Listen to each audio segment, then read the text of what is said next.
Continuamos con la lectura del libro Neuroeducación. Capítulo 2. Algunos pilares cerebrales básicos. El cerebro humano es un órgano muy especial, no solo por lo que implica su funcionamiento, lo que quiere decir estar encargado de expresar la conducta, el lenguaje, el pensamiento y los sentimientos, sino como órgano mismo en su contexto biológico. El proceso de la evolución biológica ha esculpido un cerebro muy diferente al que se puede encontrar en cualquier otro ser vivo, incluidos nuestros más cercanos antecesores vivos, los chimpancés, no solo en lo que se refiere a su tamaño y su peso, sino a su fina estructura y organización. Es cierto que muchas partes del cerebro humano y del chimpancé, aun cuando de tamaños diferentes, tienen un diseño muy similar, pero no es menos cierto que otras partes presentan diseños muy diferentes, en particular la corteza prefrontal, cuya organización neuronal y nodos de distribución de la información a otras áreas de la corteza son fundamentales en la elaboración de los procesos mentales y sobre todo en los valores que refieren al pensamiento racional, simbólico y a la toma de decisiones, valores, normas y ética. El cerebro humano comienza su construcción a los pocos días, 16 tras la fecundación. En el transcurso de su desarrollo intraútero, durante los periodos fetal temprano y fetal tardío, y en particular en este último, hay un proceso muy activo de reorganización neuronal de la corteza cerebral. Este desarrollo continúa en la etapa postnatal temprana e infancia con una sobreproducción de circuitos neuronales en esta estructura del cerebro. Tras el nacimiento y hasta los 2 años de edad hay un progresivo enriquecimiento del árbol dendrítico y el número de sinapsis aumenta. En esta etapa la entrada de información sensorial es muy importante para el progreso postnatal del desarrollo de la organización sináptica. Ello ha sido estudiado particularmente en la corteza visual. Este papel de la información sensorial en el desarrollo y maduración de la sinapsis es esencial para entender los efectos generales de una gran cantidad de factores ambientales en el progreso postnatal de la organización de la corteza cerebral. La formación de sinapsis a lo largo del desarrollo difiere apreciablemente entre las diversas regiones del cerebro humano. Sabemos que el número de espinas dendríticas aumenta y alcanza su pico máximo entre las 34 a 36 semanas de la gestación para descender rápidamente tras el nacimiento. Después del nacimiento, a partir de los 2 a 4 meses y de modo general en la corteza cerebral, hay una sinaptogénesis progresiva y rápida. Esta sinaptogénesis varía según el área cortical de que se trate. Por ejemplo, en la corteza visual el pico máximo se alcanza a los 8 meses, después el sistema se remodela con una pérdida progresiva de sinapsis y a los 11 años quedan solo el 60% de ellas. En el caso de la corteza prefrontal, este patrón es diferente. El máximo de riqueza sináptica se adquiere a los 2 años y esta progresión continúa más lentamente hasta los 7. A partir de esa edad, el proceso de neurogénesis se remodela con la pérdida de sinapsis que también alcanza el 40%, pero a lo largo de los años y de forma muy gradual. Por su parte, el sistema límbico, el sistema emocional, termina su maduración sináptica entre los 4 y los 7 años, dependiendo de las estructuras de que se trate. El hipocampo, por ejemplo, estructura fundamental para los procesos de la memoria, adquiere ya una arquitectura neuronal que es casi idéntica a la del adulto, a la edad de 4 años. De modo general, el patrón de desarrollo y pérdida de sinapsis en las áreas sensoriales, el sistema límbico, es mucho más temprano que en las áreas corticales de asociación y desde luego mucho más que en la corteza prefrontal. Tras el nacimiento, el cerebro es un continuum de actividad que, aún bajo el gobierno de un poderoso programa genético, es férreamente dependiente de su relación con el mundo sensorial y emocional que lo rodea. Es un juego, esta vez más específico, el que se establece entre los genes que porta el individuo y el medio ambiente en el que vive, y que en buena medida hacen del ser humano ese ser diferente a todos los demás que hay en el mundo. Pero el cerebro en su construcción no es un proceso continuo, homogéneo y sincrónico consigo mismo y con el tiempo. Ya lo acabamos de ver a propósito de la sinapsis. El desarrollo cerebral se produce de una forma asincrónica, tiene tiempos diferentes.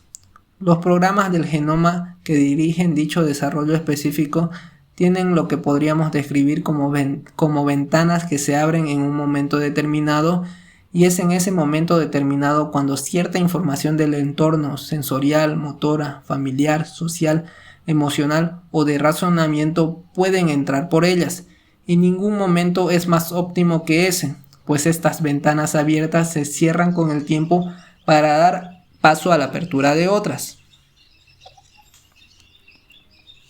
Hoy comenzamos a saber que estas ventanas plásticas o periodos críticos en los que el medio específico que rodea al individuo debe estar necesariamente presente son absolutamente fundamentales para el desarrollo de muchas funciones del cerebro, como el habla, la visión, la emoción, las habilidades para la música o las matemáticas, el aprendizaje de una segunda lengua o en general los procesos cognitivos, conocimiento y razonamiento.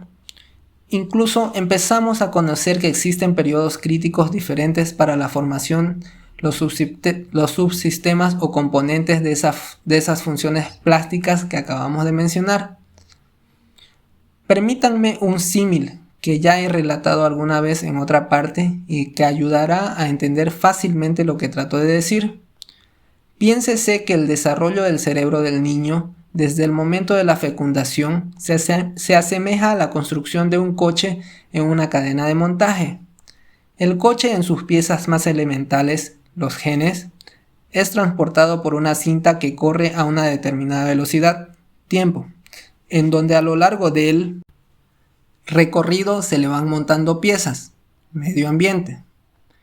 El tiempo de este recorrido varía en función de determinadas condiciones, como pueden ser el número de piezas que se requieren montar en cada periodo del recorrido o la dificultad de su montaje.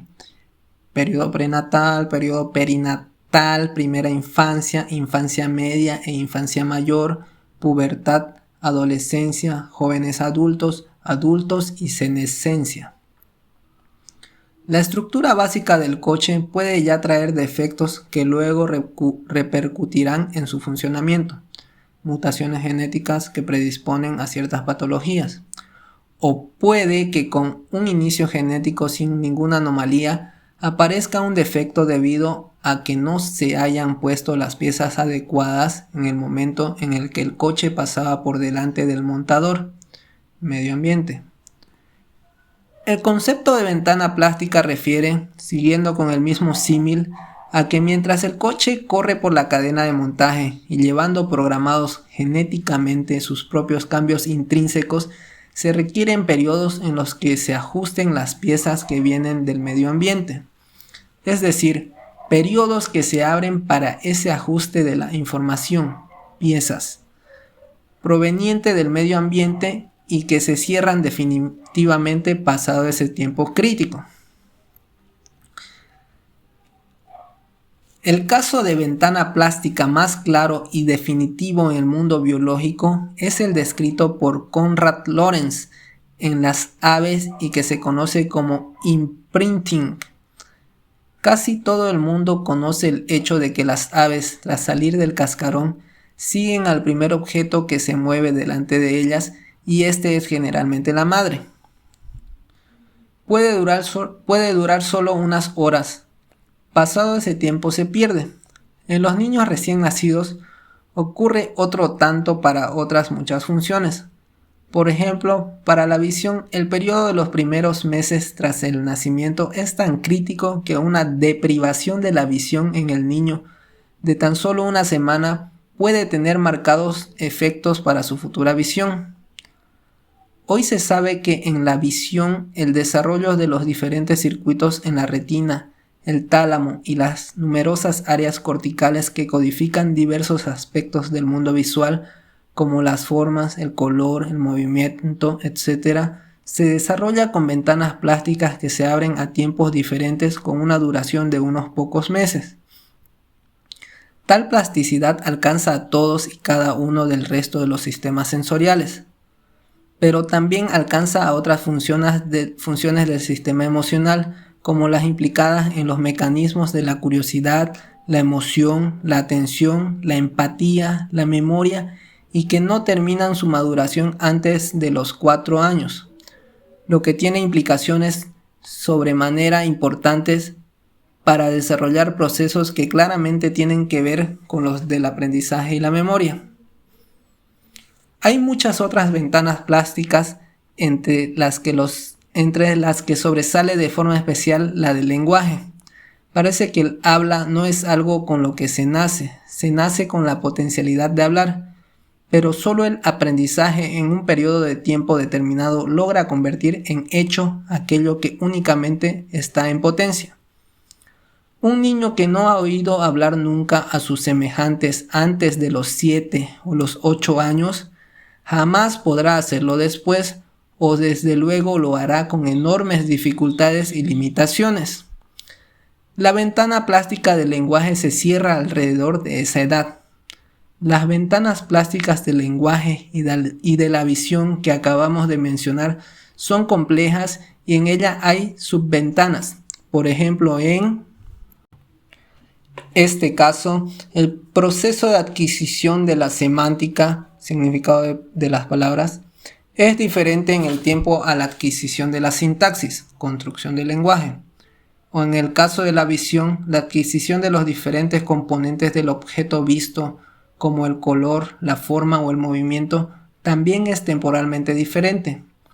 Es más, parece que existen no solo ventanas para los grandes sistemas o subsistemas, sino microventanas de duración de horas o días en la conformación molecular de muchos microcircuitos en el cerebro. ¿Podrían estos conocimientos ayudar a definir mejor los tiempos en la enseñanza, por ejemplo, la gramática o del inglés o de una tercera lengua? ¿Cuándo para enseñar las matemáticas? Pero hay otras muchas ventanas plásticas, como aquellas que se abren alrededor de la pubertad, que aun cuando todavía poco conocidas a nivel neurobiológico, son de enorme relevancia. Y es que conocer los mecanismos por los cuales opera el cerebro emocional en esas edades tempranas y cómo procesa y codifica ese complejo ingrediente de carga genética, carga ambiental biológica, educación y cultura en el contexto de una invasión hormonal crítica que abre el cerebro y fija nuevos patrones de conducta individual, es absolutamente imprescindible para conocer las raíces biológicas de esa otra etapa convulsa que es luego la adolescencia. Precisamente durante esos periodos relativamente largos que son la pubertad y la adolescencia, el cerebro sufre profundos cambios en su camino de construcción hacia el cerebro adulto. Cambios que no son solo de matiz o de modelado de un cerebro ya hecho, sino un auténtico hacerse cerebro adulto con la muerte de neuronas y el aumento o disminución del grosor y el árbol de conexiones de las que permanecen vivas. De estas ventanas que estamos considerando, hay un área del cerebro, la corteza prefrontal, que sufre un retraso de maduración considerable. Esta área del cerebro está implicada nada menos que en todo aquello que consideramos más humano, desde la ética, la moral, el razonamiento o la propia responsabilidad social, el control de las emociones y la impulsividad hasta la toma de decisiones y la planificación responsable del futuro de la propia vida del individuo. Esta parte del cerebro de la que hablamos, de hecho, no termina de madurar hasta los 25 a 27 años, que es cuando ya han aparecido ciertos neurotransmisores y cuando se han terminado de aislar con mielina los axones de las neuronas. ¿Qué ventanas se abren y cuáles se cierran en ese largo periodo tan crucial para la construcción madura del ser humano? ¿Qué ventanas se abren y cuándo se cierran durante la pubertad en esa cascada hormonal que invade y transforma el cerebro de los jóvenes? ¿Y cuándo durante ese largo periodo de la adolescencia en el que, como acabo de señalar, mueren tantas neuronas y hay una nueva reorganización de ciertas áreas de la corteza cerebral? Y en todo esto, ¿qué elementos y estímulos del medio ambiente son los más relevantes para una mejor educación y enseñanza de los adolescentes? Pero pasemos a considerar brevemente el cerebro ya formado y maduro. El cerebro humano adulto está constituido esencialmente por unos 100.000 millones de neuronas y otras células que llamamos glía, en número casi 10 veces mayor. Un conjunto de neuronas interconectadas y distribuidas en pequeños o amplios territorios de la corteza cerebral conforman los circuitos neuronales que codifican para funciones específicas. Hoy sabemos que este cerebro adulto, como continuación del periodo de desarrollo, sigue siendo plástico, cambiante. La propia neurona es plástica, es decir, está cambiando constantemente gracias al trabajo de sus propios genes. Y esto último se refleja obviamente en los circuitos que conforman estas neuronas, donde se genera quiénes somos cada uno y cómo ese uno cambia cada día y a lo largo de toda la vida. Precisamente la interacción del individuo con el medio ambiente produce continuos cambios en el cerebro. De hecho, aprender y memorizar es eso, cambiar el cableado sináptico del cerebro. Y aprender y memorizar es el proceso que realiza el ser humano desde que nace hasta que muere. El cerebro humano es un órgano heterogéneo. Su corteza cerebral está dividida en muchas áreas y estructuras. Por un lado, posee áreas en particular donde se crea la sensación y la percepción del mundo a través de la información proveniente de los órganos de los sentidos: visión, audición, tacto, temperatura, dolor, gusto, olfato. Y por otro, las áreas en donde se elaboran los programas motores con los que se ejecutan la conducta. Pero también posee esos largos territorios prefrontoparieto-temporales, las áreas de asociación donde se elaboran los procesos mentales, el pensamiento abstracto y simbólico y los sentimientos. La neurociencia ya aporta abundantes conocimientos acerca de los códigos neuronales que elaboran los procesos mentales y se sabe que están cifrados en códigos de tiempo, abiertos y no anatómicos y fijos en el espacio. La corteza cerebral está dividida en dos estructuras, los dos hemicerebros, derecho e izquierdo, que albergan funciones diferentes y complementarias. La unidad funcional del cerebro se realiza gracias a ese puente anatómico que une ambos hemisferios y que es el cuerpo calloso, 1.000.000 de fibras nerviosas. Cuando se analizan las funciones de ambos hemisferios cerebrales por separado, se comprueba que el hemicerebro derecho es fundamentalmente un cerebro holístico, global, que realiza asociaciones de tiempos, acontecimientos y espacios, lugares muy distantes de modo constante. Es generador de ritmos, música, imágenes, dibujos. Es el hemisferio creador. Funciona bajo el foco de una atención dispersa y en parte inconsciente. El hemicerebro izquierdo, por su parte, es lenguaje, lógica, matemáticas. Es el hemisferio analítico. Funciona bajo el foco de una atención focalizada, consciente. Ambos hemisferios trabajan siempre juntos y en conjunción, pues para la elaboración de cualquier función cognitiva específica necesitan del diálogo y la transferencia de información entre ellos. Entre ambos hemisferios hay, pues, un intercambio de información continuo y constante.